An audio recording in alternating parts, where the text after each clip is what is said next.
The final stage of the policy process is the evaluation stage. Once a policy has been passed and implemented, policymakers must determine whether the policy is achieving its goal. Does it solve the problem, reduce the conflict, and produce the benefits to which it was designed? Does it produce unintended consequences? If the policy falls short of its expectations, either it must be adjusted or it must be eliminated.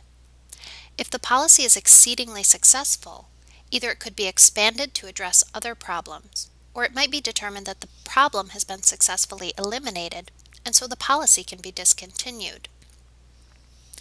Several groups may conduct the evaluation. Often, research institutions, such as colleges and think tanks, conduct evaluations. Sometimes the government might evaluate its own programs, especially if there is a suspicion of great success or great failure. Faculty at research colleges, like the Rockefeller Institute or Harvard's Kennedy School of Public Policy, conduct research out of interest and obligation to the community, but also to publish, thereby obtaining a promotion. Thousands of public policy studies are conducted and published in scholarly journals on every policy issue from education to crime. Some address a specific policy, such as the relation of education programs in prisons and recidivism. Other studies are broad and consider broad approaches to a set of problems, such as the relation between building a community through civil society and the reduction of social problems such as drug abuse, crime, unemployment, domestic violence, and suicide. Think tanks such as the Rand Corporation, Brookings Institute, Cato Institute, the Hoover Institute, the Heritage Foundation, etc., conduct studies that support political ideas.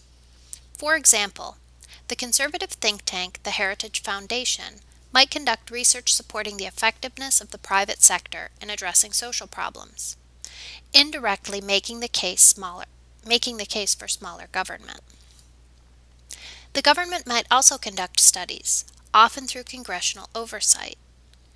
Whenever the failure of a policy is great and very visible, Congress might create a special committee to investigate what had failed. When thousands had died in Hurricane Katrina, the Space Shuttle Challenger exploded, the major investment banks collapsed during the Great Recession of 2007, Congress would set up a committee to investigate the failure. Witnesses and experts would be called to testify, studies would be cited, and government officials would be questioned. This all in front of the public. Standing committees often question the viability of established policies to determine whether they should be kept or replaced with other policies. Often, congressional staff relies on studies conducted by think tanks and information from interest groups. Limited resources require staff members to accept information from outside sources. Although the arguments from these outside sources are biased, they are accurate. Staff members often use the studies from a broad spectrum of political ideas.